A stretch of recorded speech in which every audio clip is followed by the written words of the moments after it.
on the town's website. I, Andrea Solomon, hereby call this meeting to order. All the commissioners are here, so we won't have to take a roll call, although we should do a roll call in the beginning just for minutes. Yeah, he's not going to be here. So it's only if he's online that we have to do a roll call vote. We don't need a vote, but okay, so we'll start with Christine Reynolds. Here. Ben Bieber. Here. Gretchen Werbach. Here. Andrea Solomon is here. So we'll go to the approval of minutes from our meeting on January 14th, 2026. Does anyone have corrections or comments? My name was spelled wrong. Which page is that? Above, right above T4, the last paragraph. Town meeting draft warrant, the first line of the paragraph above that. They spelled it with a K instead of an H. Okay. And on D1, Linda Lehman's name is misspelled. Okay, yes. I had a question on the last paragraph on the page for D3. It says that it's talking about, it sounds like we were talking about the credit amounts. And that second sentence that says essentially the concern was noted that diverting necessary funds and staff resources from the stormwater budget without negating any value to, I didn't understand that sentence. I don't know if we were missing something there.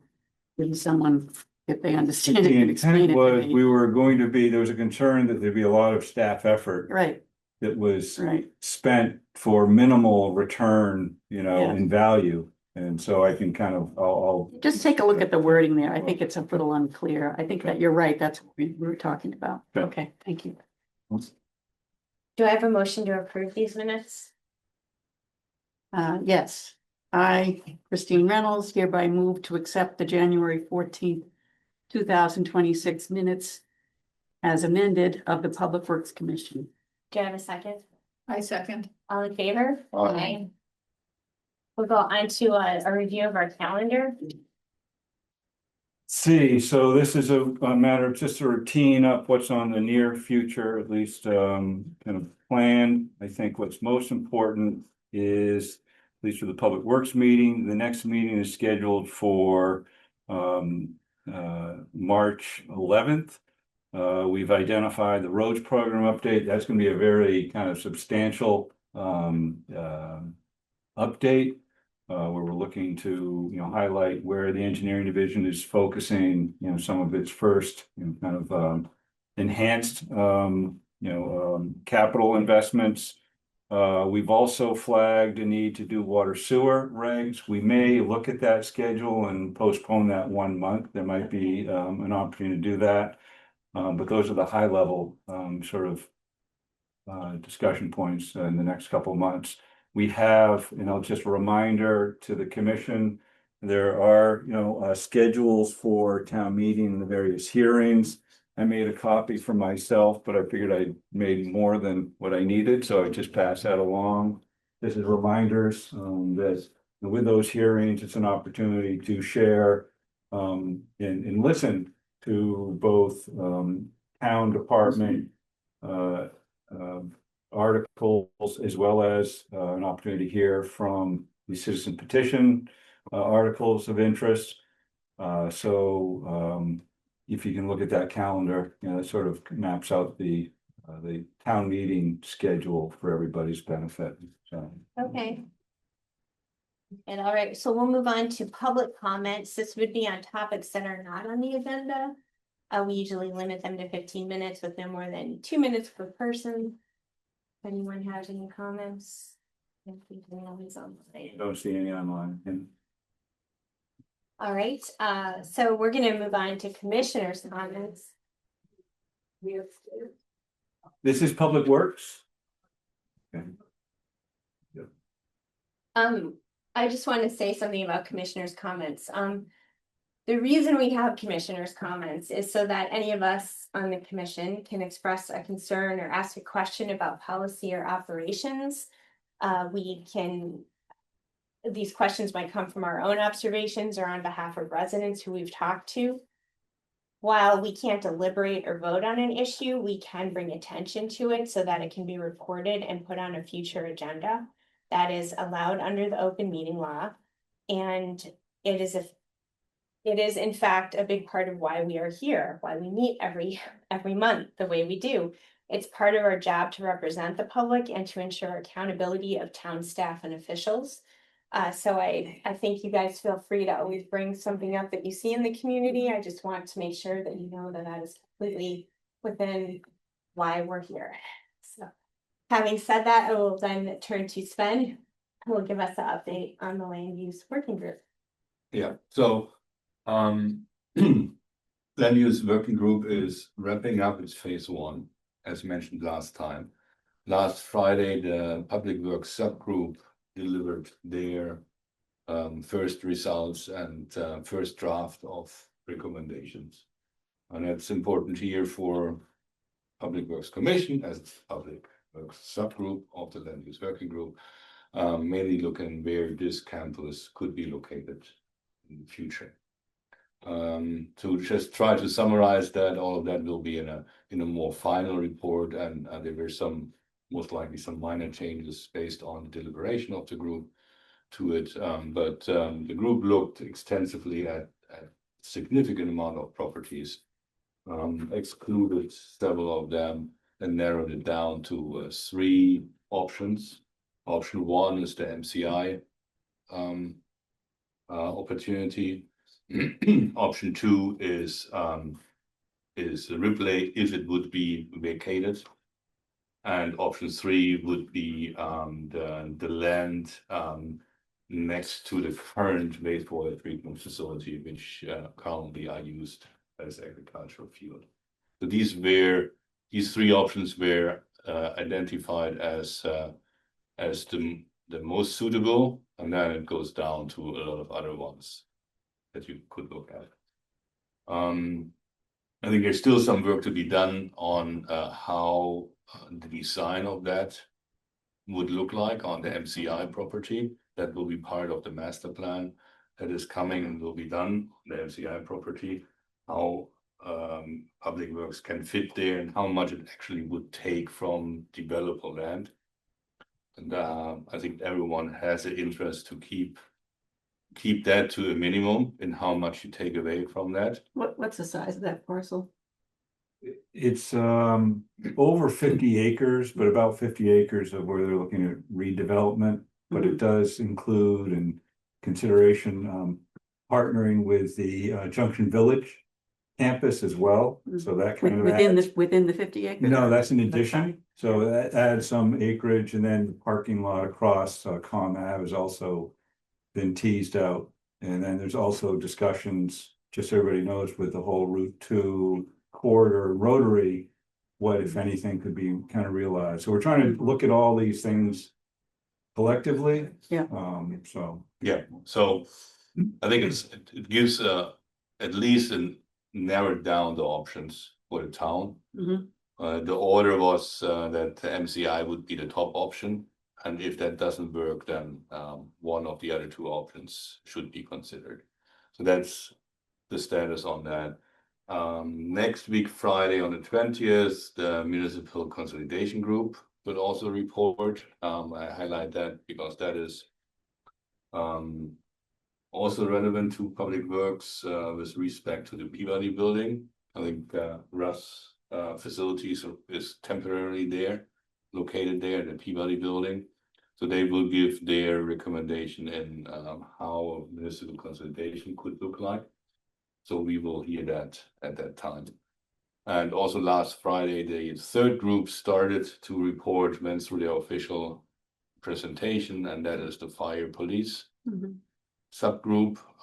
We will still have to do some deliberation at February 20th meeting out of that.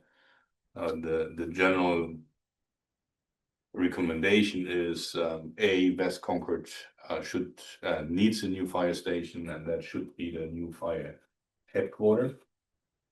So that changes a little bit the configuration than here. Here on Concord Center Station, it's either renovation or rebuild, depending on a study. If that building is renovatable at all, or if it's just a money sink to do so. But in a It could be either a combined fire sub and police headquarter, or either just a fire sub and a police headquarter at another location, and there are certain for that. But that is, I think, important then later for the finance committee to understand is what are all the different capital commitments that are coming, and as what's the timeline over that. There's some significant investment needs in the town.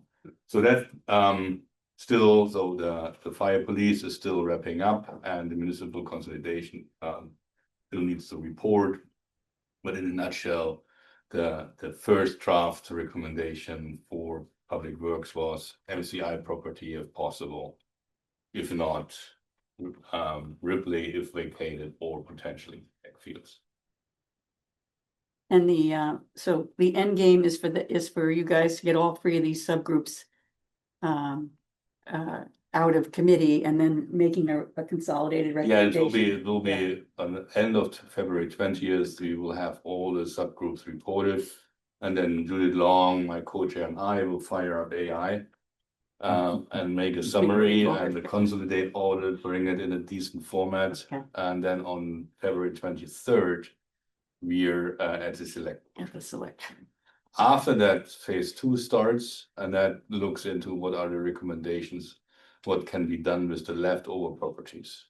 Oh. So looking at whatever would be left from the municipal consolidation, land that is not touched, if Peabody or Ripley are completely vacated, what to do with that, and so on. Okay. But that's phase 2. Okay, thank you. Right, moving on, we'll go to we'll go to D3. This is the Lexington, this is Wright Tavern, their wastewater capacity appeal. Yeah. Who would we like to invite up for that? So I think just Tom Wilson is present, and what I would like to do is just set the table. You got a lot of information that went along with every review, just to set the table why we're here. This request was for sewer connection. It's an existing connection, but they want to expand the operations, given the threshold that it exceeded 1,000 gallons a day of additional capacity. By a matter of just review, it gets administratively denied through staff. It's brought up to the Public Works Commission to vet it in the context of the broader challenges we deal with wastewater capacity. In this particular case, a lot of the information in the packet, we don't need to sort of rehash that, sort of the engineering issue.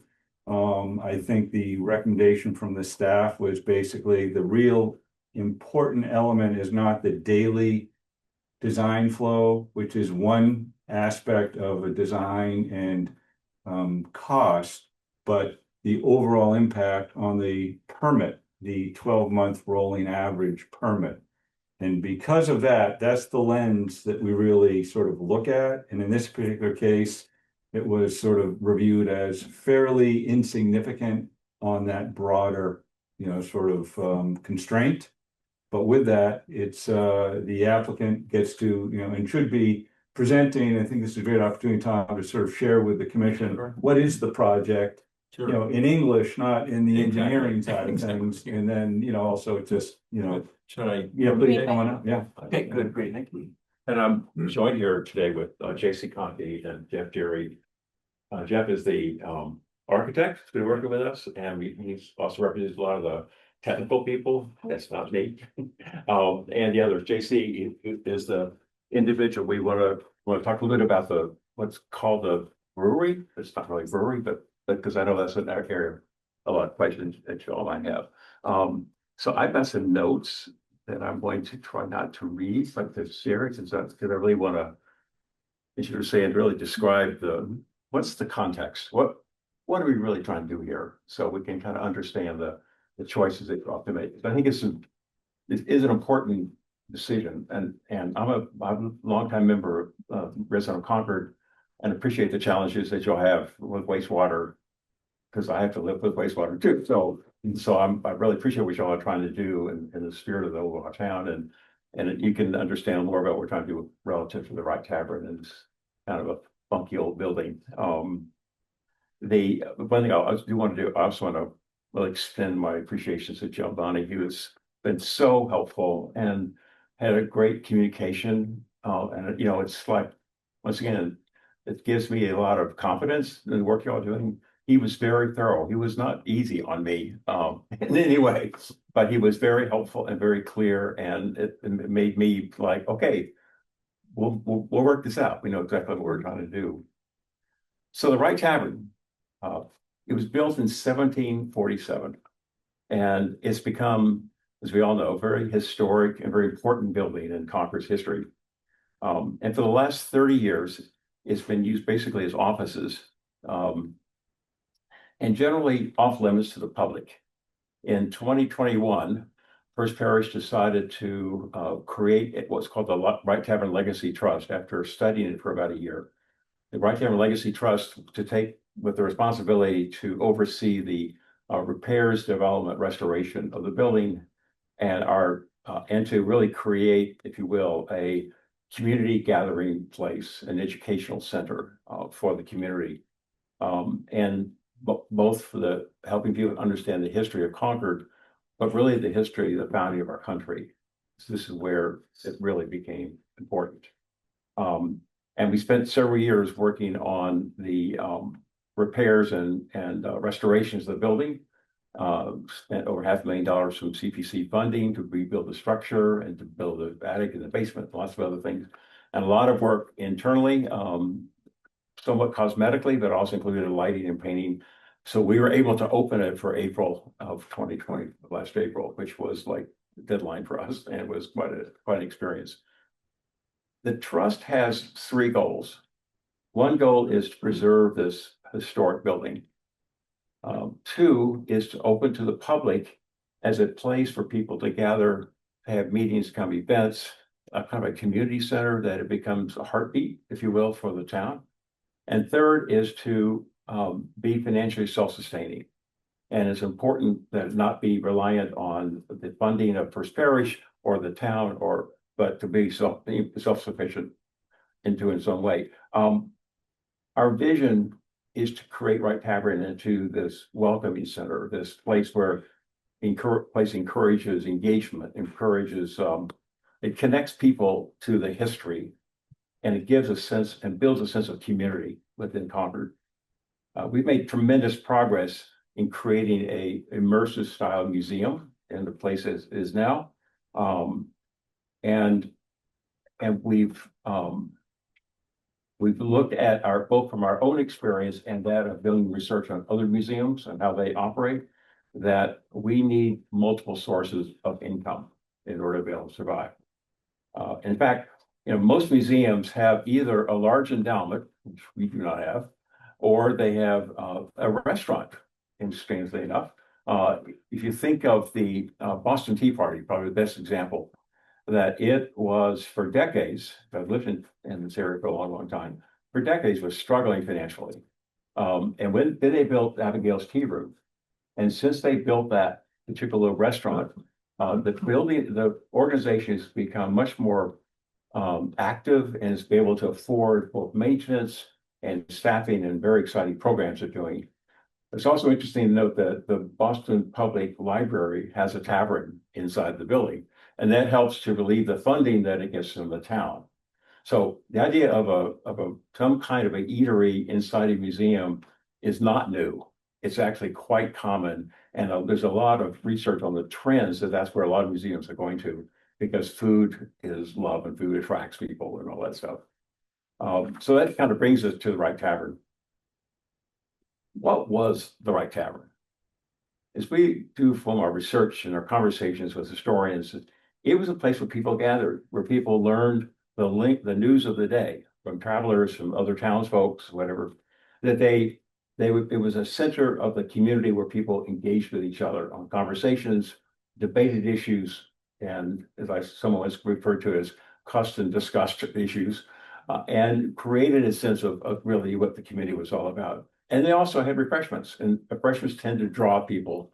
If you didn't have refreshments, there were no reason for people to meet. So the restaurant part of the old taverns were primarily lots of beverages, but also, you know, fairly heavy meals and things of that nature. We know from both health codes and building department, all that we can't have a restaurant in this building. It's not set up for that, given the current codes and stuff. But we can do a tavern. And a tavern is requires a lot less of a touch, you say, on the building. So we have been, one thing that's interesting is that the success that we had for the beer gardens that we did through the spring and summer was, and really spoke volumes of the need in this community for people to have a place to go. That's not really a restaurant where you can go, but it's a place where people can go hang out. And they can be with friends and they can enjoy a beverage, but they can also not. They can just be together, and it draws people into that kind of a space.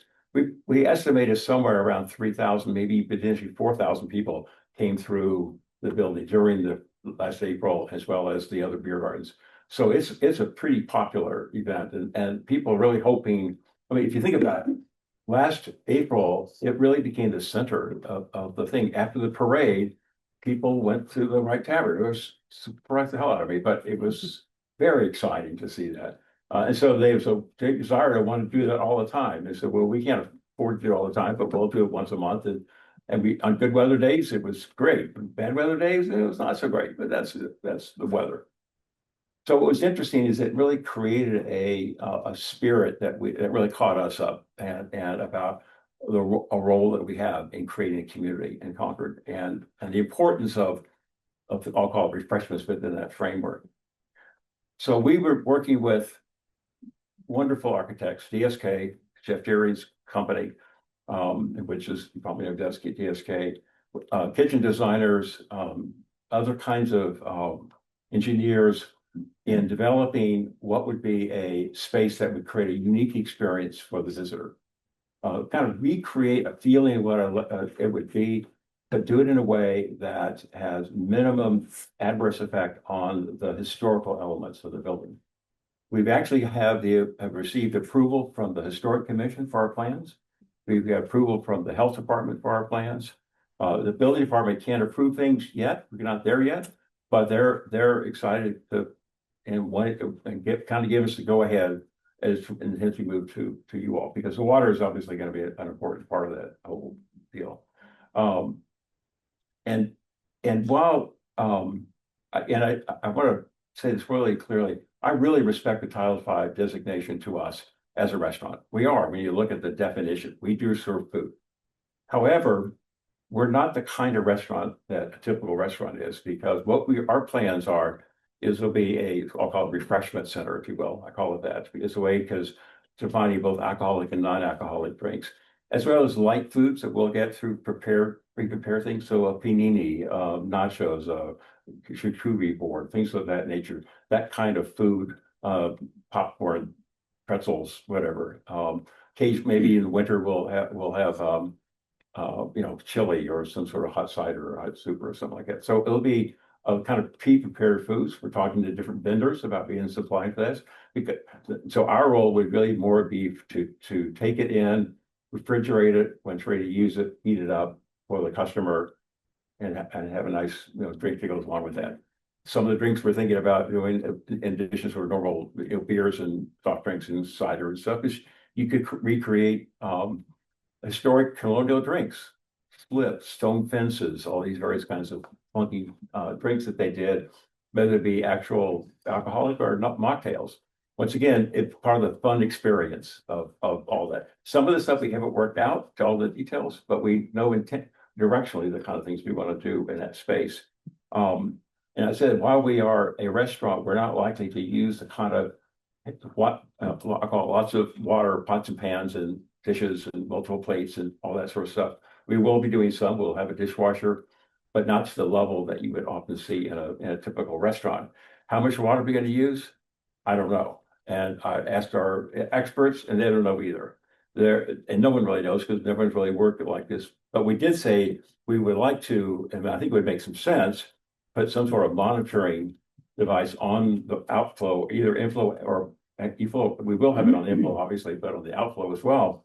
And we can monitor what the amount would be. And we can probably adjust to some level our hours, our usage, and things of that nature if we're at all putting this town at risk, because that, none of us want that. And we want it to really be, we want you to feel safe, we want us to be safe, we want it to be, a good decision at that point.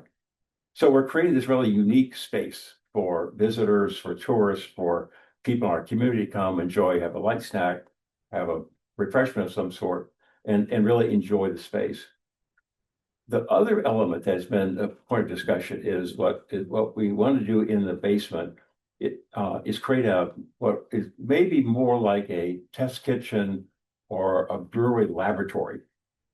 This would be a space where people could, what we want to do is create the infrastructure, if you will, that we would then sublet it out to, and we're talking to JC Conti about that where he can test different recipes. And what would be exciting would be for customers of the tavern to be the guinea pigs.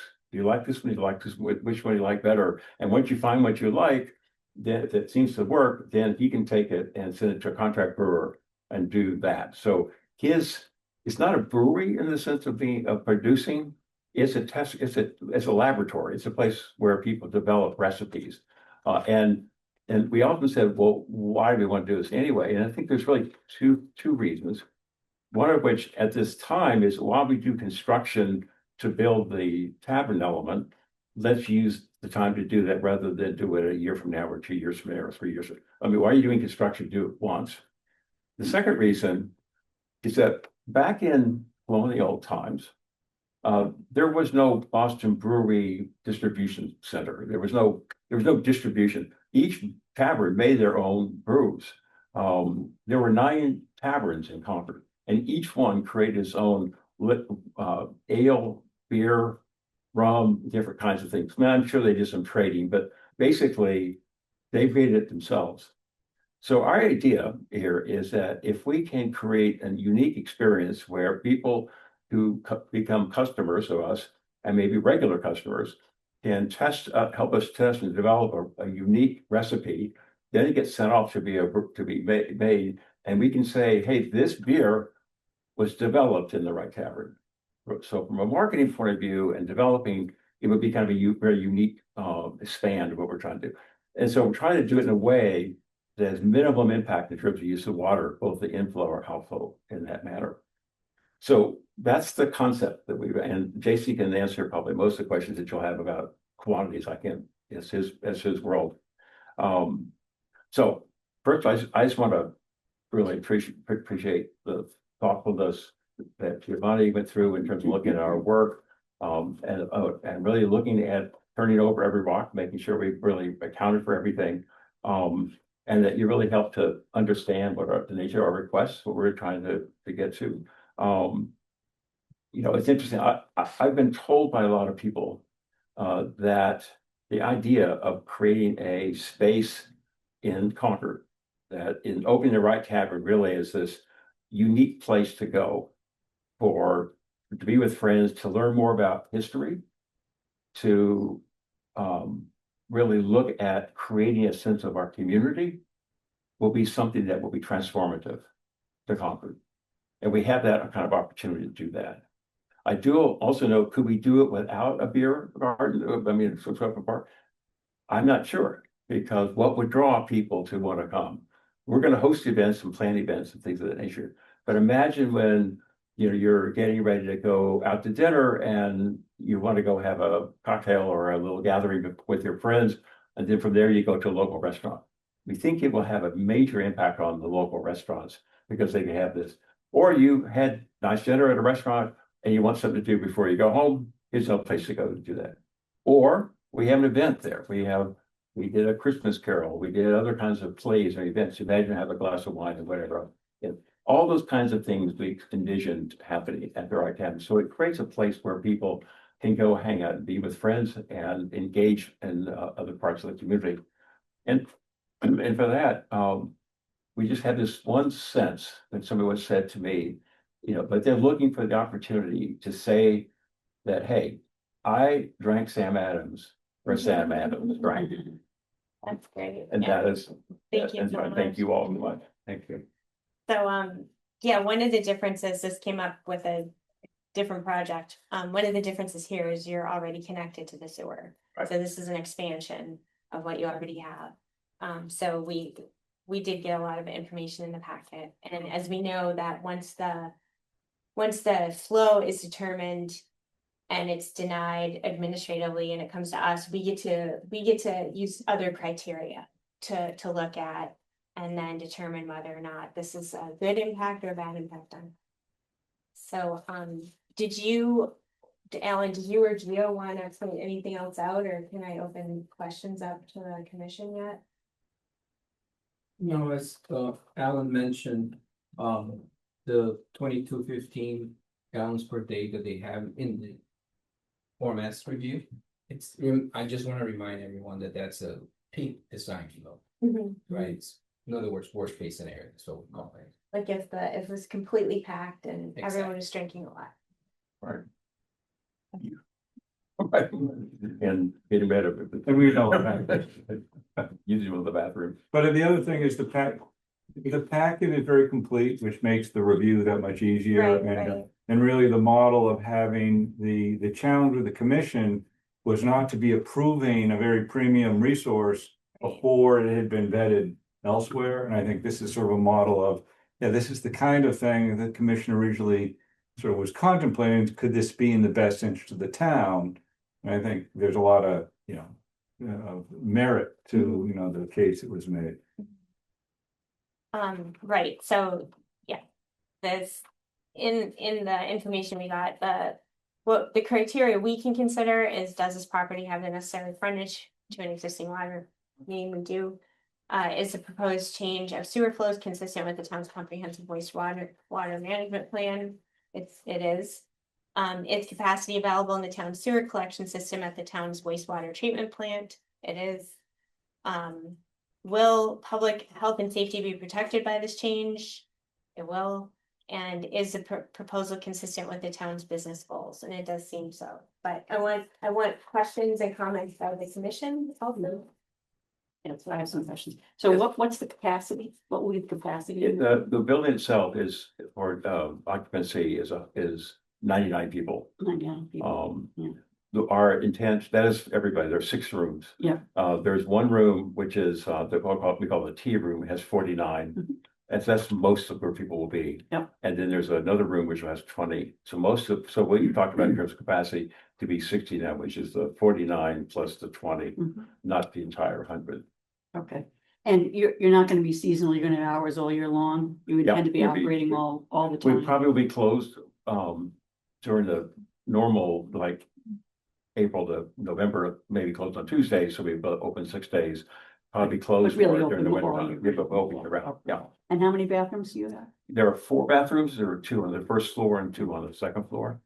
One of the bathrooms is ADA compliant, Mhm. the one on the first floor. Thank you. So, so you plan to be 6 days open? Mhm. The whole day, evening? Good question.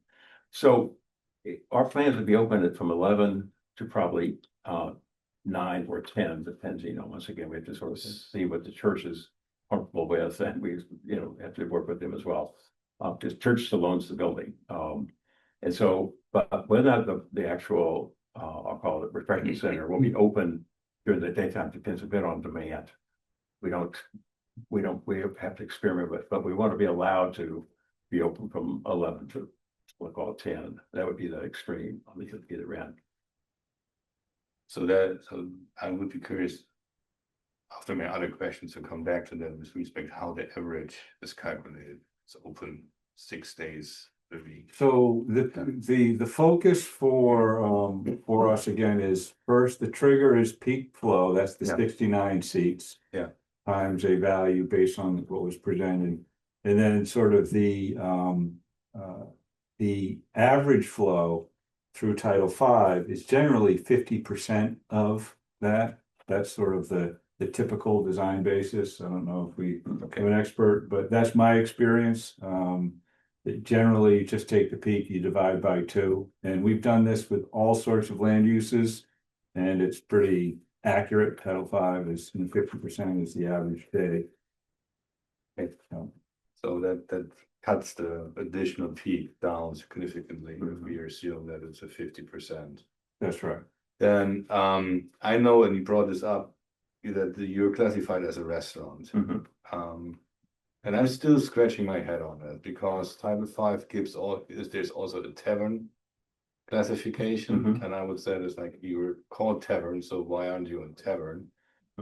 Right. Which would give you a lot of relief on the gallons per day, because instead of the 35, it will be only 20 gallons per day. Right. And there's also classification with respect to dining room, snack bar, or lunchroom. Mhm. So, any information why you are classified as the highest classification of that, and not as a tavern or a? I will speak up on that, because Melanie Deneen is the Public Works Director. She was unable to Okay. attend. I was Public trying to health. get her. It wasn't that we didn't think about it, but I think when we reviewed it, when we say typically, you know, we use whatever metric the Board of Health does to sort of define it, so we don't really challenge that. I think there's a lot of back and Mhm. forth on this discussion. Right. And I think part of this is the flexibility. Correct me if I'm wrong, but my takeaway was, you don't want to find yourself constrained by, Right. you know, you're very optimistic. And if this is fully realized, you're even saying you have this test brewery kind of Right. concept, that's not a normal kind of thing. And I do know that Cafe Nero, which is a kind of similar, Mhm. it's Mhm. same Yeah, kind of yeah, ideas. Oh, yeah. You know, was evaluated in the same, you know, manner, and I think the Board of Health is trying to be consistent. What is unique is this is, you know, this we expect is gonna be wildly successful, and so, you know, I think Yeah. with that, it's. We use the guidance from the Board of Health, but I think having that flexibility and Mhm. not being constrained, because now we've just tipped it into another, Right. you know, Category. kind of category. You know, you want to get there once, you want to Mhm. preserve that capacity, and that's an important part of what you're doing. Right, Because right. once you've sort of paid in, that's your allowance. Right. And I think some of that was part of the discussion, if I. Yeah, I think that's right. Yeah. Okay, it's just, because in the end, it would save you money, that's what I was. Yeah. Up front. It would be nice. Up Yeah. front. Upfront, And yeah. you know the If capacity. you're going down, the tavern, Yeah. it saves you roughly $40,000. Yes, I And know. if you go further down, it saves you another 20,000, so. It's true. So that's your decision. But the If you're fine with- capacity, and I will say, people need to understand, moving forward, we know this capacity at this rate Yeah, has value, Matching. and we just know this is. We're at the last top. comment that has nothing to do with the application is, I like your brewery and that idea.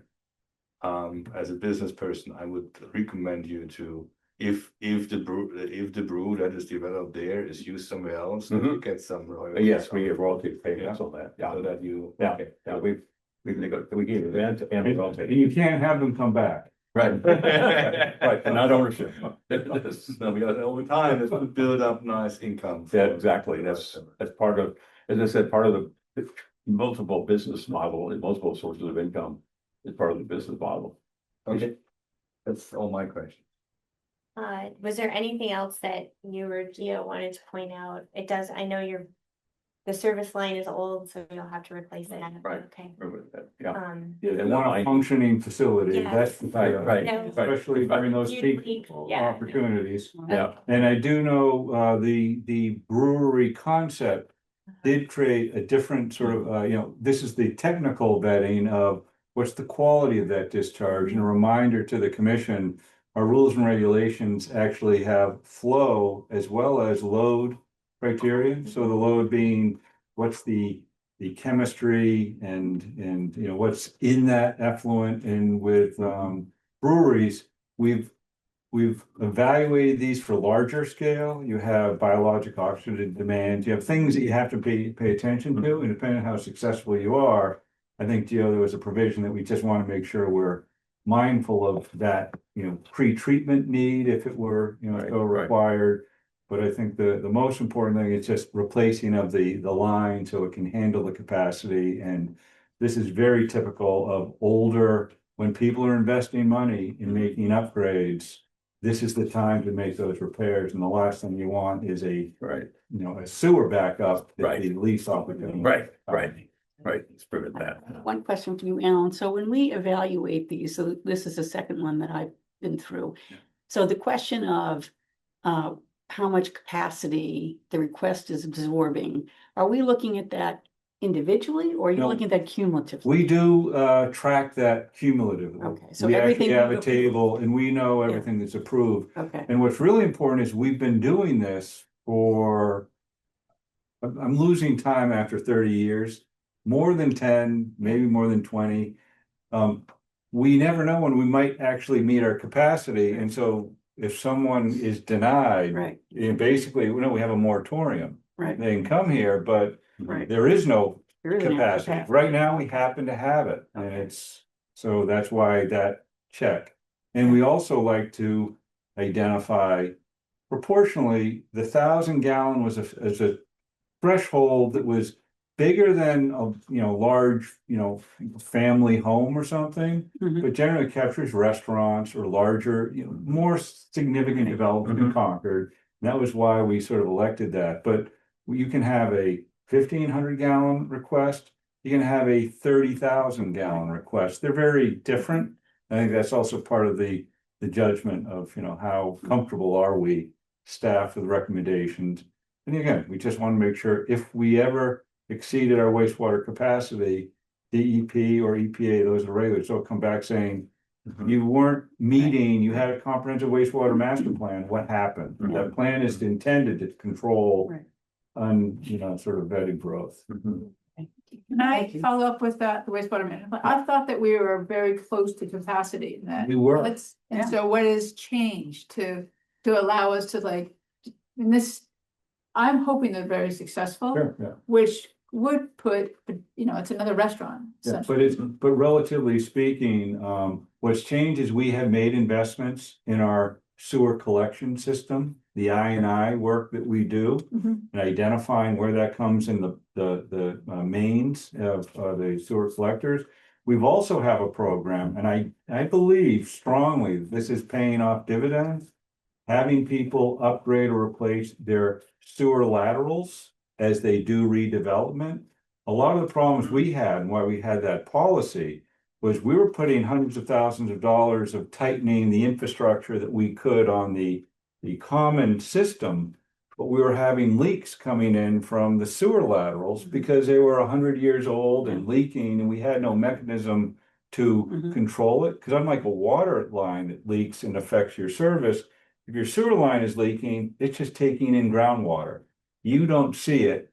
We're treating that at a premium. Mm. It's going into our system and it's taking capacity away from Yeah, projects and developments we want. So over 20, 30 years, I think that policy has been really paying off dividends. So that's helped sort of allow a little bit of freeboard so we have enough for some infill, some. Okay, and I know you can't look in your crystal ball for me. What is the likelihood that we will have another treatment plant that might take off some of the West Concord flow? I mean, this is all gonna go to the main one. Yeah, this is the MCI discussion, I think very active, where we're looking at the value to the town to take over the ownership of the MCI wastewater treatment plant. Mhm. It's very complex, but that is the only potential, well, there's that facility. If we could get some additional capacity from it, that might be a real windfall for the town. We also have a plan that we could expand our existing facility to the tune of about 155,000 gallons a day average. But at the last time we checked, I think it was a cost of about $13 million. That's part of what the sewer improvement fee is intended to offset. So it's interesting, in the works. And this is just an example of, and if we can get that, ultimately, if we can get that capacity, at some point, our CWMP would then be revised. And the policy would no longer be necessary where you'd have to be looking at, smaller, connections. So that's a goal. Most communities, more and more are starting to have these same problems, but many communities have no constraint. You come in, you connect, and they'll worry about it later. We don't have that luxury. So what's the wastewater profile of a brewery? What's that? The wastewater profile of a brewery. What is wastewater? Oh, as far as, well, it's more of the chemistry that's the concern, not the Okay. volume. Okay. Yeah, and again, this is part of why when Melanie did the assessment, it's a little bit different, a little bit. And, you know, Aaron on the side of, Yeah. and I think strategically, you don't want to be, you're trying to do the right thing. You don't want to find, whoops, you know, we kind of missed it on the brewery, and how does the Board of Health know? You know, what are the microbrewery, you know, contributions? So I think that's why they went with the rate they assessed for restaurant. Yeah. I'm still baffled that Title 5 doesn't have a brewery classification. So it means if I open a brewery with no seats, Take that up with E DEP. I can just connect to the sewer. Not in Concord. Traditional Yeah. classification Not for a in brewery. And we don't know of any other, I mean, first in line, you know, you get the goods, Yeah. but we don't know of any other restaurants or that are in the pike that might be coming before us. No, this is, and we take them as they. I know, I just didn't know that it's like, oh, they're gonna Right, put there's in. something else in the No, works. the biggest thing we have in the works to keep in mind, and this is just sort of, you know, kind of informational, is the 40B.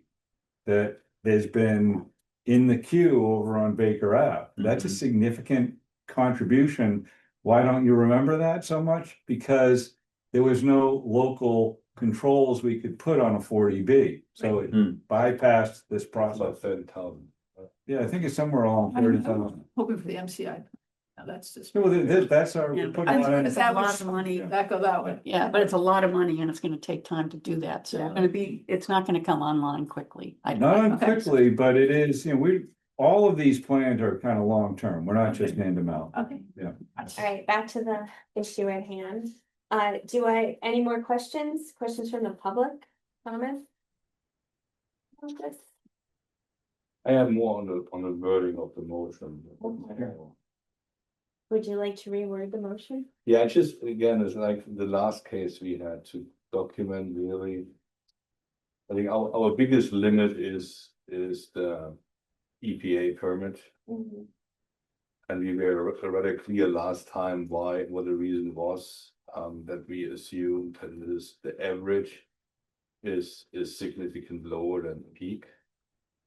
And I like that 50% number that was brought in, but I don't see it really pointed out in the motion? memo. Let me only push back a little bit. We Yeah. don't know that because of this is a little bit unusual. And that's where this brewery tavern concept is new.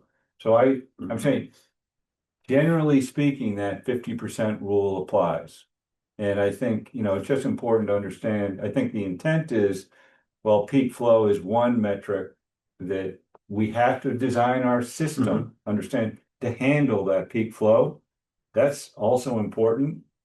But the impact on the permit is kind of captured in the memorandum to the commission. It is there, you know, so I think if you look, all those things that staff provided is intended to be captured with the, you know, proposed motion. Yeah, okay. No, We can. Do you want to change the language? No, because we are referring to the memo. As long as we are clear. Yeah, it does. Yes, the question is, who comes next, who comes next, who comes next? Yeah. Are they are just building the same story again and again and again, and we can't. I know, that's what I was asking the cumulative question, so, you know, that's what you worry about, is like, Yeah, individually, it can sound fine, and then you end up, you're surprised. so we can go back to, I think at one point we even included a table. So the commission could see all the approvals, you know, for things, you know, above 1,000 gallons. It's just such a occasional thing, the table, you know, we can reintroduce that. Yeah. So the commission can see kind of the cumulative impact. But again, it's one measure of new use by design. What it doesn't measure is what we're doing to reduce the flow Yeah. through our I&I and the Right. other, so it's one metric, but we can certainly provide it. Okay. Any more questions, comments? Does anyone want to make a motion? Who wants to read the motion in front of you? I'll read it. I'm nervous about it though. To approve the appeal filed by the Wright Tavern Legacy Trust, owner of the property at 2 to 6 Lexington Road, for the administrative denial of its request for an increase in wastewater flow pursuant to Title V Sewer Review number 25-59883, dated October 2nd, 2025. Subject to compliance with the recommendations set forth in the memorandum of the Director of Public Works dated January 9th, 2026. Do you have a second? I'll second it. All in favor? Aye. Aye, that was unanimous. Thank you for your time. Thank you. Thank you all very much. Let's, somebody will call and have a beer. You better have a really good beer. Yeah, I know. And we'll swim in mud. Okay, sounds good. I like lagers, not IPAs. Yeah, Lakers, okay, we got that covered. Thank you all. Really appreciate it. Congratulations.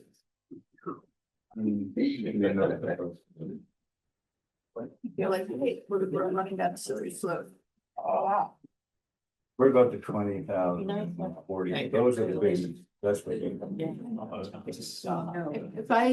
If I knew that. We don't, what we don't have is a moratorium. True, but I would feel so much more comfortable if the MCI were the farther ahead, bringing that on. I'm nervous. We've been talking for a while. 30 And you guys years. have been like throwing up this flag at me since I joined this commission. And it's like, oh, you know, and now we're like, oh, let's put on the tavern. No problem, we're good. They have a sewer connection on it. Yeah, so, and how much water do they get now? Like 10 gallons a week, you know? All right, we're moving on to D4, Town Meeting Citizen Petitions Review. Right? Great, yes, thank you. And I want to, just as part of this discussion, again, a reminder. We've already reviewed those articles that are routine and non-routine that are town sponsored, department sponsored. These two articles came in as citizen petitions. So what that requires is, some language that conforms with what the moderator needs to see for town meeting with signatures to support this. I want to just offer that Megan Zamoto, our deputy town manager, is in the audience. And Russ Carlstead, our facility manager, is in the audience. And, I might want to invite them to the table for this discussion, because I think they can help inform, at least understand, what these articles could potentially mean. And I think our interest is not just the rosy side of what, the good, what are the other externalities that we should be considering? And as staff, when we start looking at these things, what are the kind of questions that might come up, and, how do we need to, how can the commission understand it? Ultimately, go through the process. There's going to be hearings. You'll have an opportunity to hear from the proponents. They were not invited, but they didn't ask. Sometimes people will come and say, can I get on? We haven't heard anything from either of the proponents Are these directly. individuals or committees? There is couple from a couple students Okay. put together one of the petitions, and then, no, these are citizens. These are citizens. These are citizens. Not These are committees not at all. affiliated with the committee. So with that. And there's no committee saying, I want this. So there will be some committees, they'll be looking at that to Yeah. support it, but no, they weren't. Usually it's a committee that Yeah, might be the exactly. one who submits it. And I thought it'd just be, both are interesting and they're both important to public works, but if you want to go, Megan, I don't know about, well, actually Megan has some real experience in this as a sustainability sort of point person for the town. Both of these sort of relate to sustainability initiatives, and she's had some inside, understanding on both tracks. To have her part of the conversation. I will say cautionary that she's sort of supports some committees that may be, proponents of some of these. But I think it's important to understand that both have been sort of discussed, you know, these So, aren't, you know. Should we start with one? Should we Yeah. start with the solar bylaw? Yep. So with the solar and Russ, you know, Carlstead, if, I don't know if you want to come up too, because I think as we looked at how this was framed, Russ has a little bit more understanding of the potential implications it Sure. might have for public works, and I would frame it with, we are looking to potentially move into a new facility. And so the context of this is the high level to have solar, rooftop solar designed and incorporated into future or new buildings for municipal structures. This isn't across town. This is just for municipal structures. It looks like this bylaw would tell us that we would have to have solar on all of those rooftops. The new building. On the, I mean, On the on the new new building, buildings, which, correct. of which there may be many new buildings coming up if. That's the right. If campus everybody's moving, moves. yeah. Yeah, there's a number of new buildings, and the other thing is high level, and why we would care, Public Works is, well, that may impact cost of a project. I think that we- it will impact costs of it. Okay, I'm just trying to, you know, couch it short term versus long term, right? That's part of the consideration of cost. As well as with facilities, Russ oversees the staff that manage and maintain the buildings. And there's an interesting part of this, which is where some of the equipment, you know, there's a pre-post meter concept, Yes, which does have some implications of potentially for staff and managing and maintaining. So those are some high level, why would Public Works care? Because it might have a, Mhm. you know, some impact on our operation. so So this says systems shall be behind the meter and will not directly involve the Concord municipal light. So does that directly involve your staff instead? Yes, Okay, behind the meter means that the building owns it, whether it's a town building, whether it's a system that's leased for the rooftop, whether we purchase it and own it. Someone besides CMLP owns it, so there's a bunch of parts to solar. So just to get a handle on scope, they're saying in the document that any building that has a rooftop can support a solar capacity of 7,500 kW or greater. So quick math, 7,500 kW, 300-watt panel, 15 square feet, 7,500 will give you about 105 square foot rooftop. So that's a garage. So that's any building we build. It's not like a big 10,000 square foot building, it's everything, It's a low limit. yeah. And so, go ahead, go ahead, this is. open comment. No, I love the concept. I love it. I had my students do something like this 6 years ago to get the Historic District Commission prohibits solar or small turbines, and they went in front of and so it was part of the class. They went through the whole process to see how could they get that to be able to be in the historic commission and district. And it was a very good civic learning process. But this, I think, is too broad. I mean, I love the idea that maybe instead of making a requirement, that it's analyzed as part of the design of a new building and not necessarily a requirement. Yeah, that's restricted. And I Yeah. think making it required is just, not just required, but this would be a bylaw. This Yeah. is incredibly restrictive and difficult to get in. Yeah. And Is this from the solar task force people? No.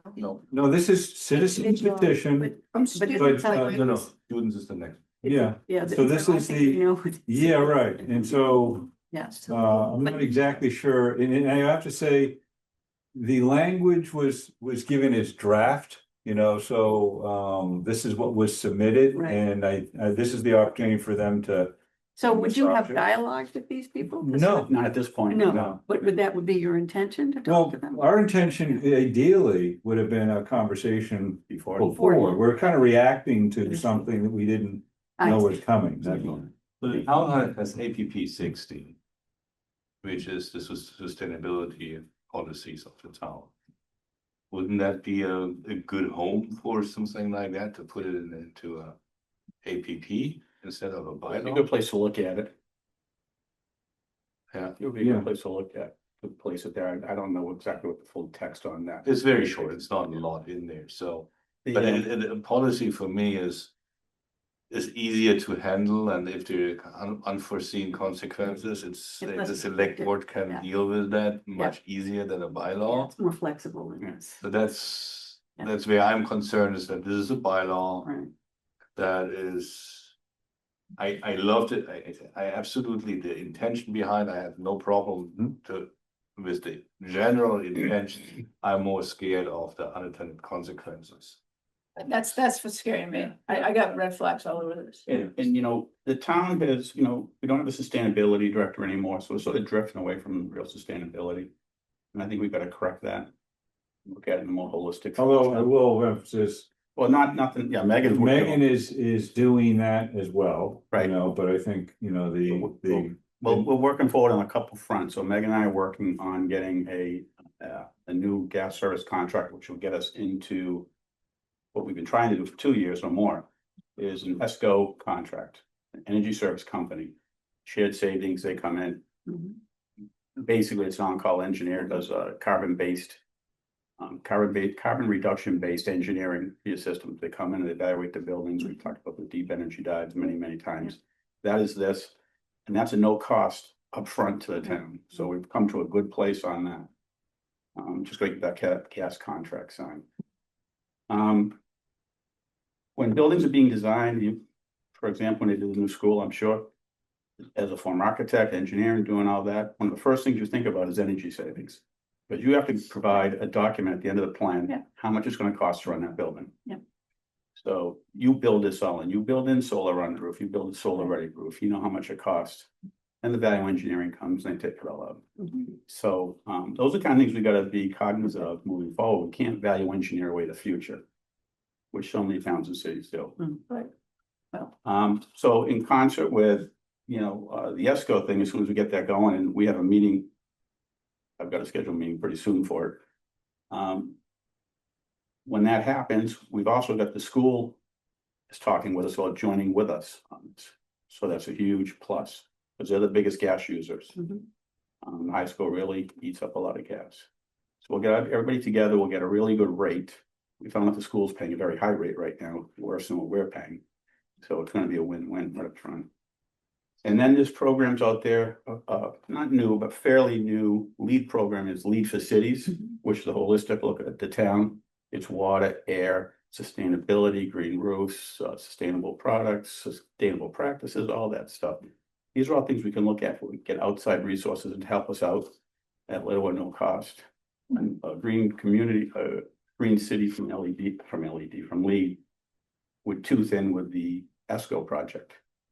And would really facilitate us getting stuff done quickly, which we have trouble doing now, and at low cost for long-term gains. Well, you make me feel really comfortable. I mean, I never thought that Concord had its head in the sand anyway, but this is like showing that we're definitely thinking in the future. And I feel, I really, just going back to this, I feel this is going to tie our hands in a way that doesn't give us the flexibility to do what's really best for the town. Yeah, I think we have to give credit. There is some frustration in town that with the new school buildings, they were not automatically built solar in it. We still haven't. So and still haven't. So Right. I think that's most likely to Yeah. the reaction to Yes, I think that's. that frustration. Yeah. And I think is that there's that's very valid.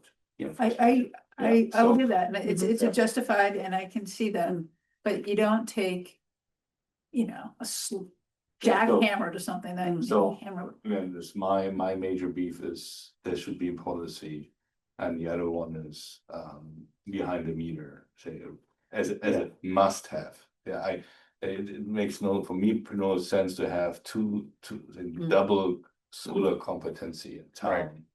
And You see other reasons, and there's CMLP says we have other reasons, and it needs to be there, it has to be questioned, but it doesn't make sense as a town to have solar knowledge there at CMLP, and then we have to repeat it again at public works facilities. Right, so behind the meter is basically a microgrid, micro generating station. So you're generating power during the day, you're using it in your property during the day when you're not home. So you have to store it somehow in a battery, an entry wheel, whatever happens. some of it can go back to the grid, but CMLP can't handle all the solar that people want to put in their houses now, and they're having a delay on getting things done, just because there's grid concerns. Mhm. So that's why they prefer behind the meter at this point, I believe. And they don't have But- storage either. Yeah, but this requires behind. This requires it, yeah, so I think they Which did is that. different than, Yeah. okay, what does CMLP need? Would there be installations of batteries or whatever to buffer this out and so on? This is, So what do we do with this exactly? No, so what we're Yeah. doing is, we're raising it as we saw these. Yeah. And we understand that when you have a potential, you're a stakeholder, because if it's passed, it will have an impact on public works. Right. So I think it's to educate you a little bit on what the proponents might not share, Mhm. is the other side. Yeah. But also to listen to their case, and ultimately, you know, whether the commission decides they actually want to weigh in on this Mhm. as an area of interest, you know, and this is with the town meeting, whether you're going to support or, sort of oppose or say, no, I forget the terms right now. No action. No action. And that's a decision that can be made once we go through the process. This is a primer. Yep. To get so your thought. where could this be deferred to? To which committee could this be deferred? Do we have a to? sustainability committee? It could be the sustainability or Megan, who would this be? As far as who would be the citizen? No, but if you're making the motion to defer or to it's called motion The to select commit. board. No, you can do on a town meeting a motion to commit. So you're saying is you take that and it goes to a committee. You have to define which committee it goes. Never seen that. It's in the regulation. Okay, I believe it, but I've never. So it would probably, would be, that's a question, right? Those are the questions we want to ask and pose, at the hearings, and understand what the process is, I guess. Yeah. And Megan, do you have anything to offer from, kind of what you're hearing? Because, Megan is plugged in, and I think it's worth just, because the other issue is kind of related to sustainability townwide. I think part of this is, it seems to be this reaction to, but there's many pieces of sustainability in Concord. So Megan, are you willing to kind of share a little bit on the context of, is this something that the Climate Action Committee would, if it would motion to commit, would it get defaulted to them? Because you're working with that group on what's the term, a plan, a sustainability plan? Yeah, Yeah, So, can you share with us? sure, I'm happy to. Yeah, come on up. Wait, I'll switch. Oh, you're gonna stand there. There's a chair. Hi, everyone. Hi. Megan Zamuno, happy to be here. The Climate Action Committee is meeting at 7 o'clock tonight. So if anyone wants to go, they will be over at the townhouse and online. For this article, the Climate Action Committee did already discuss this and they did vote in favor of it. It was before the warrant was closed, but it was when they had a presentation by the petitioners at their last meeting in January. And I would say on this one, I don't really have too much more to add. I think it's kind of a governance question on the most effective way to advance sustainability goals. The way we talk about sustainability here. And I'll push back at Russ. I think everything we do is sustainability. A project evaluating it if it works for the finances, for the people and the planet. If it doesn't hit all three, in our perspective, it's not a sustainable project. And so, I think this is an approach that is brought up, and I think you'll probably hear more about it through the hearing process. But I don't have too much more to add on this one. Fair enough. But I do think it's important, where there is this study or I'm sorry, I forget the name. It's not. Oh, yeah. So the Climate Action and Resilience Plan Yeah. update Yeah, is being worked on now. We received funds in the FY25 budget and the capital budget. And we just contracted with Weston and Sampson, and actually the consultants are going to be at the meeting this evening for their kind of first kickoff with the Climate Action Committee. And if you haven't looked through the 2020 Climate Action and Resilience Plan, it's really good. It has a lot of the key efforts that have been achieved in recent years, many by Public Works originated or at least documented in that plan, including the stormwater enterprise funds. That's a big success from that plan. Time of use rates is another one with CMLP, and there's a lot of big projects that were kind of prioritized and discussed in that plan, and it's been 5 years now.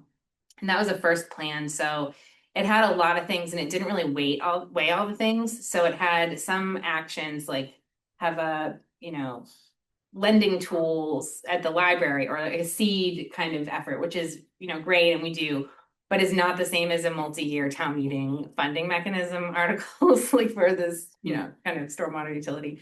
So we're looking to take, what has been accomplished, what hasn't been done yet, what are our new priorities? There's different opportunities now, different constraints, different resources, and do an update. So that is a process that is starting now and will be under a year. We hope to have it complete, and it's going to have a lot of input from boards and committees and from staff. And Public Works is, of course, is a key partner. And this won't be the last time you're hearing about it. I'll be back to kind of get your thoughts on, especially key initiatives that we're thinking about and how that fits into the priorities, because it's like if everything's a priority, nothing's a priority. And so we're going to have to figure out a work plan that's realistic and reasonable so that when we're looking back at this in 5 years, we'll have some really big wins as well.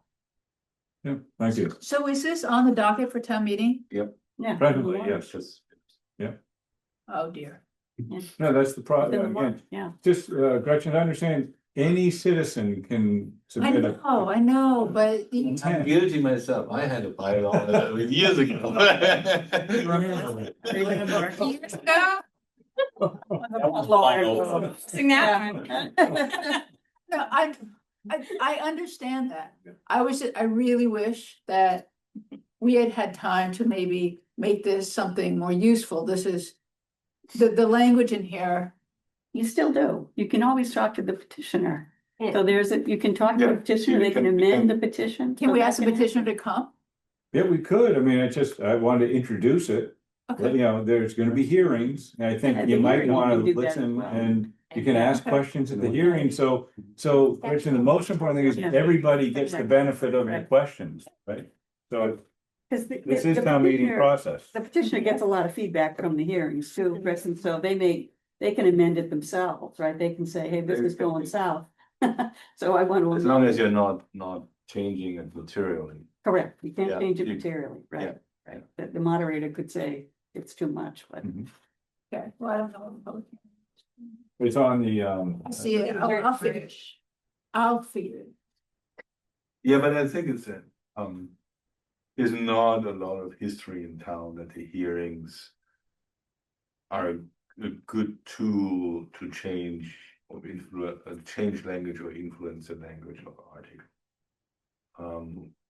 So There's this constant tension, of course, with wanting to do all this great stuff and then it costs a lot of money. So if you're in the middle of it, like, oh, this would be great, right? But it's gonna make very much more expensive buildings, and then you have FinCom out there saying, Yeah. don't spend, it's just like. Well, that's the way it is with everything. That's the same with all the requests that come before the town. So But there if you have to a be. bylaw that instantly makes Agreed, everything more 100%, expensive. right, but that's why it makes it difficult, right? Yeah, that's why I think it's this behind the meter means suddenly we need to have personnel on public works side that well, it'll needs to be increase the funded. responsibility, and with that responsibility, complexity of staff. So that's an outcome.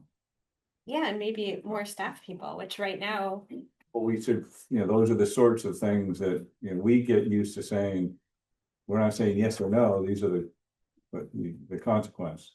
The challenge is it passes and we don't get more staff, then it cuts into core, responsibilities. And if you put more than, NFPA rules, if you put more than 33% of your roof area solar, you have to do all kinds of mitigation to the roof for fire prevention, safe access for firefighters.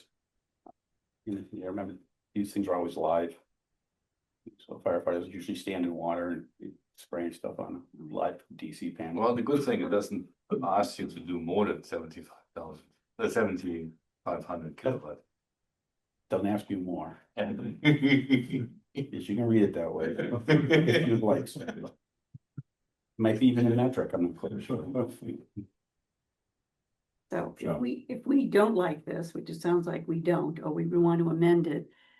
Do we need to talk to the Climate Action Committee to say to them, you know, we have some It's not concerns with? theirs. It's not theirs, it's the It's- petitioners, It's out there now. it's the petitioners, and is the party who can change if they want. And if they don't want, we have to make a decision if we want to file an amendment or a recommendation not to Right. approve. Right, or we would have a statement that says we don't Yeah. support it. And here's why. And you're not the only voice, obviously, right? So this is something which the community has to understand, again, because it's citizens. It's just, you know, we are flagging it because we obviously see the direct connect. I mean, it's, I think it's our job here is not to say, is this now good for the environment? Our job is, what does it mean for public Correct. works? Theo, can you try again? What's the impact of this to us? And the voters needs to understand what its impact is with respect to managing this, the cost Yeah. and everything.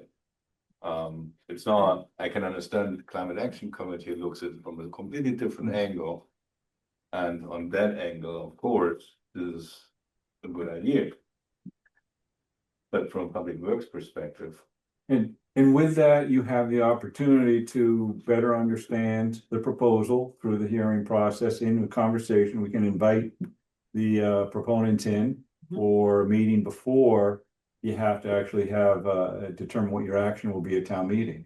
And there's always an opportunity, if it's significant enough to the commission, where the moderator may give you time to address it from the committee's perspective, the commission's perspective, and you're all familiar with, I serve on X, but I don't speak for them. In this case, it was, I serve on X and I speak for them. Yeah. No, Okay. all right, what do we do? okay, Well, I think we should have the petitioners in here Yeah. and show up at all the So that's warrant the next article meeting? meetings. Yeah, Date. March 11th. Is that too late for us to like do? No, it's No, it's okay. It's right in the middle of the hearings. town meeting is end of April, so that's not too good. I would like us to get ducks in a row before they come in now. Is there any way that maybe Sven, you and I can go have coffee someday and talk about this? Because if there's three of us in our meeting, I don't know how to do that, so then we can have coffee with each other independently. I think we should give the petitioners, we have now a lot of second guess what their meaning is, and we have this out there, so we should give the petitioners a chance to tell their reasoning and to react to us. They can look first our discussion here online. I would recommend them when you That's in the invite memo. them Yep. to look at a discussion, get the memo, yeah, share the memo with them, and see what they're saying. Okay. I think it's, The hearing's on March 2nd and 7th. So this. So focus For this item. It's after the meeting. There's gonna be the full presentation by the petitioners on March On the 2nd. second. actually, you have 2 meetings before town meeting, you could actually work this through, if interested. You can put it on the March agenda, and then. that's the you could do it select board next. hearing. Okay, So I'm hearing that we should invite the petitioner to the next meeting and put that on the agenda, okay? Okay, should we move on to the Yep. the next one, which is about Posting. composting, yeah. Yeah, so I've had, also Megan is familiar with this initiative as well, not this specific initiative, but the whole composting concept, just to set the table. This is a petition, my understanding is that it's been posed by a couple students in Concord. The concept is, it's not clear as far as, you know, we know they're looking to get the select board to have the town evaluate a subscription-based composting program. And what that is food waste for the most part. What we're familiar with is the private companies do this service in town, and it is growing as far as interest.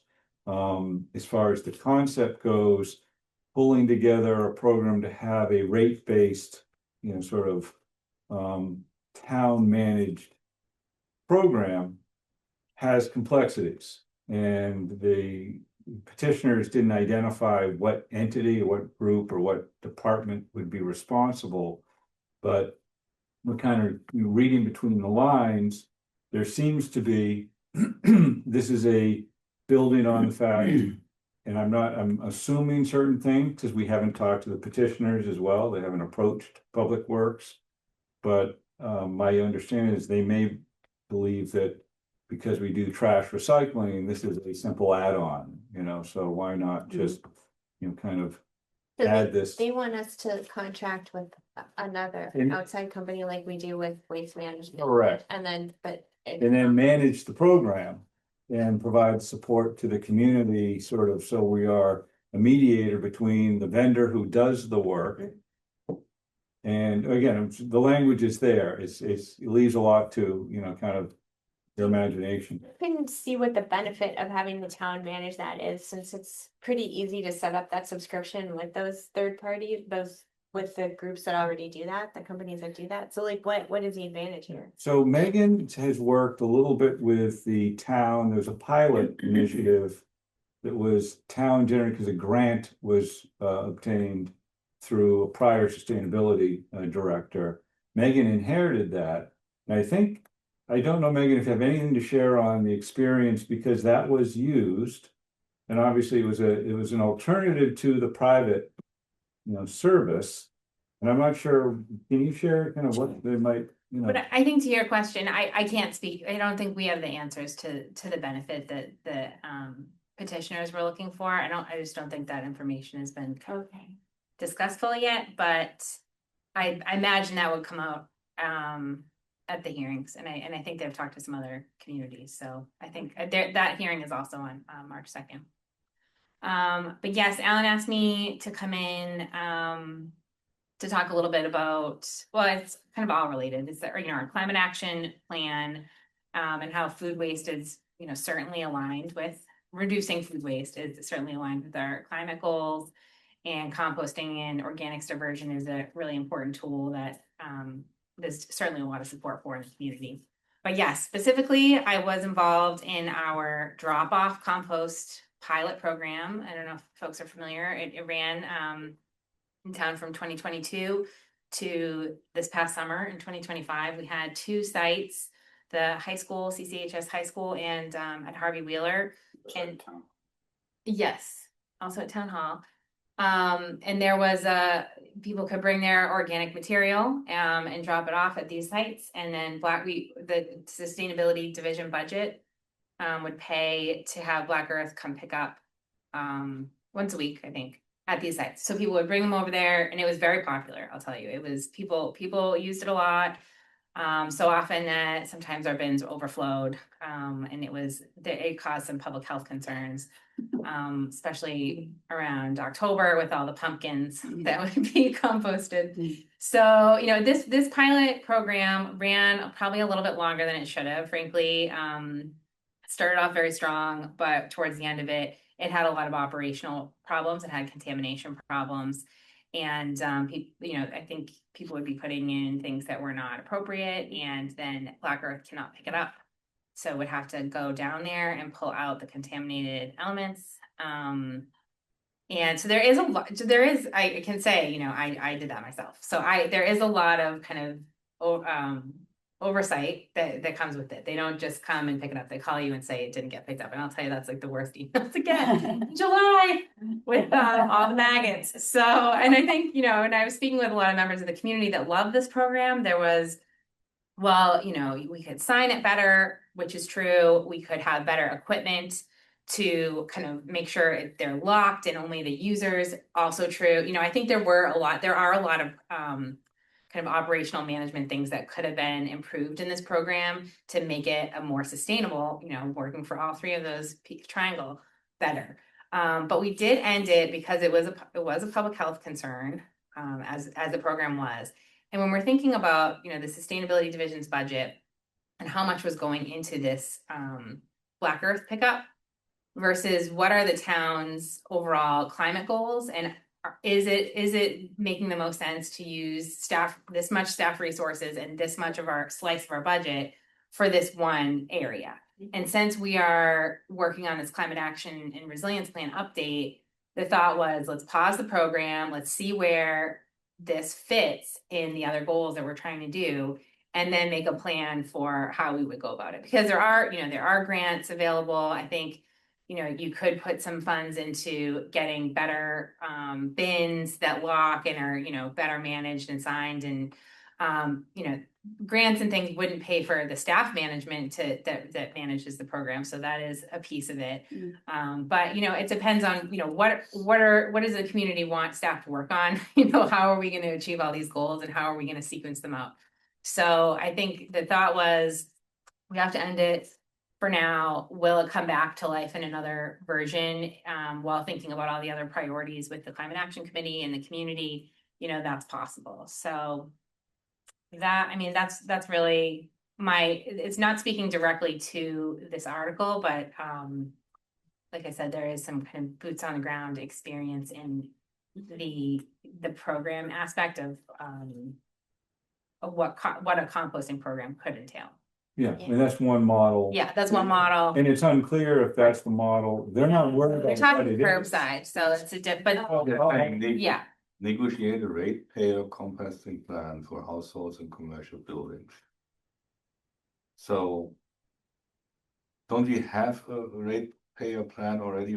Just But not for composting. so we sign up for Right. like the private vendor that offers pickup service curbside. So it's there. And also on the public works team has two different like at-home composting devices, I don't know the right materials that are, you know, for sale, and there's a lot of resources on the town website about how to do it at home. So that, you know, that definitely hits a lot of the population. If you could sign up for a service, you could do it at home. There are other options beyond a town sponsored. Yeah, I don't see the benefit to that. I don't see what this is accomplishing. I lived in the North Shore, and I don't know if it's Hamilton, but they have town pickup with the trash. They have Black Earth. The municipality picks up. Yeah, the but car. we can't fully. It's incredibly expensive. Yeah, I know. I'm Black Earth customer, so I know. Yeah, so I'm just saying that, I mean, there is that model out there of a town. Oh, yeah, and doing there are a it. few towns. Yeah, but still, it's a ratepayer plan. So then you give it again to. I know. I'm just saying that I'm trying to support. I was a teacher for 24 and years. I I'm- love that students are trying to get We involved. can't force people to take it. No, it's not mandated. So then we're in the same spot as before, that only people like me and others take it. Anyway, and now pay more than we pay now. Right. No, I understand. I just want to say that this could have been where they looked. They said, well, looks, this town Oh, I see. manages it and that town manages it. And they have like 90% of the people are involved Mhm. because. So why are we managing the wastewater, the garbage program, the waste management program in the first place? Why don't we give it just completely to waste management and don't have to do anything to it? So this is a great Good question. question. Okay, so this is why, because we're Concord. Okay, and I don't mean that in any other way, because Concord had a landfill. And Concord has, you know, various service needs that vary from owner to owner. And when the landfill existed, people would bring their trash to the landfill, or they could opt for a private company to, you know, do the same. private companies and many people in Concord, were happy with the landfill. It was more efficient. They could participate. They didn't have to pay exorbitant rates. But that was not everybody. When the landfill got capped and closed, those people wanted something other than having to go. I don't know why Concord didn't go all private. They didn't. They said, we'll do this opt-in program. We will customize something. We'll try to develop something where we can look at the costs and maybe provide better service, and we'll do more hands-on support. So that dates back to the mid-90s. And so when I got here in 96, the landfill had just recently been closed. This new opt-in program was all the rage as far as, reduce, your trash and all this. It was a pay as you throw. We were very innovative, but it wasn't required because many customers liked the service they had. They didn't want to be limited to the program that the town had, enough so that, they continue to have, their own interests, and they're happy to pay the rate. They may have a long driveway, they may, whatever the arrangements are, it isn't limited to what the town could provide kind of universally. So that's why we have this odd opt-in. It's not the norm. Most people will just, you do private, but the others are just municipally funded. And a lot of it is through taxes, and subsidized through tax base. Concord didn't want that. They wanted it to be its own kind of rate-based. Justine's on, I don't know. Justine, I don't know, can you correct if I said everything kind of accurately? You have. No, that's exactly it. And I think that I Excuse me, think just introduce yourself. Justine St. John is our Yep. program analyst, our resident expert in solid waste recycling, so speaks with real authority of, what it takes to manage a program. So go ahead, Justine. right. So thank you, Alan. And yes, it is. So obviously I've only been working with the program for about 4 years now. So I've been able to see the program was well established when I came in as a ratepayer opt-in program. As you probably obviously remember a couple years ago, we updated the program to the carts, and now we're doing municipal billing. But before then, there's a lot to it, no matter what, and there is a lot of customer service involved, and there is a lot of management of the actual program. People absolutely can call Waste Management or log online if their carts are missed or if their pickups are missed or things like that. They don't really want to. They want to talk to us, and they want to know that we're the ones who are handling the problem and we're the ones who are going to fix it. So it is, and back to my point about the transition, the change. One of the things that I did as part of that change is I did survey a lot of different towns to figure out what their programs were. And as Alan mentioned, the opt-in is not the regular. I think there's probably, when I checked, there were only 14 or 15 in the state that were opt-in programs. Most of them are either included in your tax base or they are opt-out programs. Concord, again, just the way that they started, they didn't want to have to do it. They wanted people to have the option, so they created this opt-in part. It is a really good program, but it is definitely a lot of management, especially now even with the monthly billing. The monthly billing is fantastic, but it is another layer of managing people monthly as opposed to every 6 months. So if you think about a ratepayer funded program, that rate factors in the entire cost of operating the program. It factors in my salaries, it factors in the contract, it factors in all the other indirect costs. And looking at something like this for a composting program, I tend to agree with Sven as far as I don't know, as a startup, I don't know how affordable it would be, which then I don't know how attractive it would be because it would have to support, you would need staff to support that. And right now, I don't know where that staff would come from. Yeah, but still raises the questions, would we go all private on your regular? Well, I didn't see that citizen petition yet. Okay, I answered it. So, no, it's a legitimate question, and as Justine said, doing the homework, and I'm not being facetious, really, this is Concord. Concord has ways of adapting in ways that are a little bit unique, and sometimes they're well ahead of the curve. When this program came out, we were one of the first pay-as-you-throw communities. Environmentally, that was a very progressive thing to be.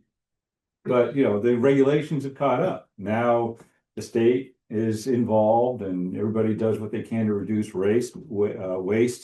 And so the concept of, you know, as a program manager, Justine would say, yes, please, you know, get the food waste out of the trash. There'd be better ways of doing it. But I think the real challenge is it would require significant effort, and there's a lot of uncertainty. And, you know, at a time where we're really sort of trying to figure out what the resources are, you know, we're still leveling off from this major program overhaul we did with the solid waste and recycling. We still haven't hit our level, and it was a Herculean effort on staff. And it's not sustainable. We're hoping that's eventually going to get to where it's more maintenance and routine. A new program would be, you know, a really major lift. If it was in public works, it's hard to imagine. I think Megan mentioned the alternative, which a few stations around, that was through the sustainability sector, and it's still a lot of work. So that's another alternative, but I think it's. So, yeah, but I think I often try to understand what is the problem a petitioner tries to solve. Yeah. Yeah, I understand the problem on the solar part, what they try to solve. Yeah. Here, I'm still not getting what the problem. I think maybe it's awareness that you can recycle that. I don't know. These are kids. I'm not diminishing them, No, it's. but I'm just saying that, you know, maybe they didn't look at the holistic, like, maybe they just feel like more people should be Yeah, but composting. you have the situation again, I love that. It's young specifically that age group is Passionate about this. passionate about it, and they're trying to do it, they learn something out of it. It took me 52 years to bring citizen petition in front of something. Concord. So I think that's good. I think part of the learning probably for them is also again to, I don't know, do we want to invite them also, or? I think we should. We should, I'd I like think we should have some to. questions. Oh, Robert, did you have? Just do a comment to Justine that how many times I've seen toaster ovens, storm windows, shades, other kind of stuff, when they're supposed to be cardboard. That's only a Yeah. small piece of this problem here. I think this is 10 times bigger, Yeah. so I think it's just. Justine can speak to that, I'm sure. Yeah. You can rattle off 10, 25 more things that I've just mentioned, and just, you can't believe people leave stuff there. What I will say is when my students wanted to do something very similar to this, what they found out is that the restaurants would love the town to give them a discount on doing composting. Only Woods Hill has Black Earth on a weekly basis, but the other restaurants say, we have so much waste, but we can't, the cost is prohibitive for us to do that composting. So it's going into the waste stream. And that would be, if we really wanted to like pick the low, I mean, it's expensive, but the low hanging fruit, which would get a lot of composting done, would be if there's a way that these guys could try and figure out a program for the restaurants, or even maybe some of the markets. When you say these guys, who do you refer to? The kids. Oh, no, they're not asking to develop a program. They're asking for the select board to do this. So the select board would then look at, well, who can do that? Oh, That's the challenge here. okay. Yeah. But I'm just saying that if we want to do something, that would be, I think, a great place to start because of they have a huge organic waste stream. Just saying. All right, well, let's invite him and ask him these questions. Okay. Okay, so you're aware. You understand, I think, kind of what the issues are. And I do think it's important. It's very easy to coast along thinking of just, you know, what are the, you know, not the unintended consequences, but just go with this sort of, it sounds great. But we actually have to have these serious conversations about what are the actual implications. And Megan, thank you for coming, because of the experience with the, you know, the pilot compost was significant, but also it does speak to the broader sustainability initiatives Concord's trying to address. And you say, if everything's prioritized and nothing prioritized, so anyway. Yeah. Unintended consequences. Mhm. Megan realized some with the first short This is stint. the Just CMO, the full pouring service over. issue, yeah. We're trying to provide full service for everything that drives out our costs. All right. All right, so what's next? Oh, we have director's report. Director's report is, you know, I think we've sort of got away from the dog and pony unless there's a reason.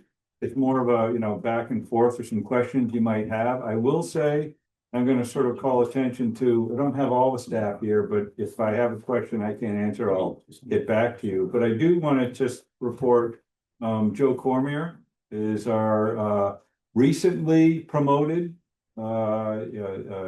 assistant town engineer. I don't remember if it was assistant 2 or whatever, but basically, so you remember Justin, and so Joe is, you were fortunate that he's been with us for what, 5 years? 6 years, 6 next week, years. actually, yeah. There you go. All right, 6 years. And is holding down the fort while Mr. Dukran is taking some time. But with that, if there's any questions on the engineering side, Joe can sort of, you know, chime in, but also just introduce, you'll probably be seeing Joe more in the future as, you know, we get into projects and things like that. We'll probably be like a star performer at our next meeting when we're talking about the roads program, right, Joe? So, but anyway, I don't know if you have any specific, there was nothing I really thought was necessary to call out, other than I will say the following. The snow has been, you know, a significant effort with our sort of the demands on our staff and resources. It is important, and I will volunteer and share with this group. If you read the Concord Bridge, sometimes, you know, your director doesn't say the most, you know, on point things. I made a comment in anticipation of the big storm about a challenge of just when the writer was asking anything you want the community to understand, kind of leading into this major storm. I was really just trying to set expectations. I said, sometimes we're challenged. We can't always, you know, meet the expectations of the community because, you know, they don't realize the level of effort that goes into responding to an event like this. And I guess that came out at the FinCom as, you know, are we short-staffed or don't we have the resources? Well, the challenge is to be right-sized. Sometimes you're not going to have all the resources you need for these major events. And I will say the news around the Commonwealth are frustrations with snow response in a lot of communities. Worcester is the, you know, the community of the day, but I've been reading about this being a challenge because we have so much snow. And I think what's really important is, even if we had money, and I will say this, we're spending money. I think our budget was, I think Aaron mentioned, was somewhere about $900,000 this year. We're at that or slightly over, and we're, you know, in early February. So Mother Nature sort of dictates that. Yes. But even if we had more money, we talked about the challenge of getting contractors. We talked about the challenge of having we had 4 snow sidewalk plows, 2 of them, because of, even before the big snow, there was lots of responses. And so equipment can get, you know, damaged, it can need, you know, maintenance, and the parts are specialized. So going into that storm, I mentioned to the paper that we were down 2 of our 4 sidewalk plows, just as for what to be aware of. Not that it's not a poor us, it's just these are things that happen. But with that said, for the most part, the community's been very, respectful and understanding. But at the same time, I will say Highway Grounds has fielded a lot of calls, a lot of concerns. And, I think there's, just concerned as far as they don't realize that we're 24 hours, 48 hours of full response. Then you have people getting some needed rest so they can function. Yeah. And then you have to pick away through the days, but we did enhance the program with some downtown clearing. I don't know if you remembered, after the first event, we go to the 3 Yeah. centers. And that's a significant, I think one of those efforts was $75,000 to clear all the snow.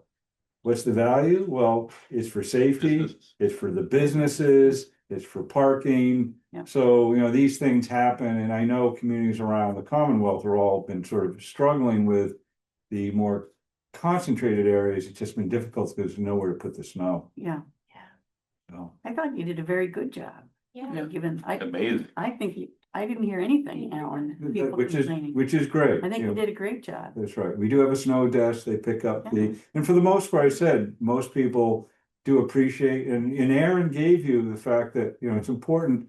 We don't just react, we prepare, and then we have a plan and we Yep. follow that You plan. can see they were out early sanding and salting. That's right. They were doing exactly. all the stuff getting ready for it. I could Exactly. see them. Yeah. And I did highlight the fact that he was featured on the podcast. I don't know if any of you had a chance to listen to it, but now let's just put Megan Tomoto to her credit. She's the one who sort of, gets these podcasts going. And what I like is, Megan, there's a library, right? So even next year, you can kind of click on it and, oh, that looks, seasonal and of interest. Although we recorded it right before the big storm, so. The only thing that looked challenging to me was the accumulation of snow at the end of streets was causing difficulty with Visibility. Visibility. Correct. So I know I could see that. Yeah. I can see that as an issue, and people were trying to shovel that out themselves. Yeah. And sometimes the little sidewalk guy would help because he would drive, he would sort of drive a hole in it Yeah. because I live near a school. So. Well, we've all been out there with our snow blower or our shovel in hand at the end I of was in our Germany. hard work. Seeing Public Works come by with that plow, Ready to just kind of looking like, please I don't, You knocked over my mailbox. Yeah, that's the thing, but the only complaint I heard, and because I'm on Main Street, but I'm not this side of Elm, down between Elm and the river. Those sidewalks, we did them, I had a shovel with, I Yeah, could do the whole Yeah, thing. right, yeah. And a lot of people were walking in the street, cause it's still, and a lot of people were concerned about safety, because I was like, I felt like the sidewalk has been, and I was like, and they kind of look at my neighbor who didn't do it, and so you'd have to, I could go from one house, come back, and so that was the end. We were down a sidewalk plow, Yeah. that was the only concern, was safety of people walking. Mm. Cause the streets were narrowed anyway, Right. cause of the snow, and Yeah. then having a lot of people walking, because we weren't the priority down there, but we have a lot of foot traffic. That's right. Well, when you say priority, that's the other thing we've had, why not us? And I literally intercepted someone heading to the town manager's office.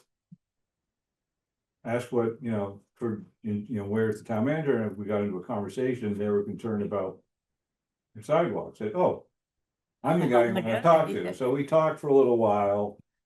Understood, but still, it's when it's your sidewalk in your neighborhood, I don't care that you've done the schools and downtown and, I understood. Yeah, no, but, Yeah, okay, these are other people, the expectations we try to flag in that. Yeah. I almost, but they're usually so good, I gotta tell you that a lot of times before I even go out, sidewalk guy has gone by, and so this one, where I didn't see him for a couple of yeah, and it days, was because of the volume, I figured.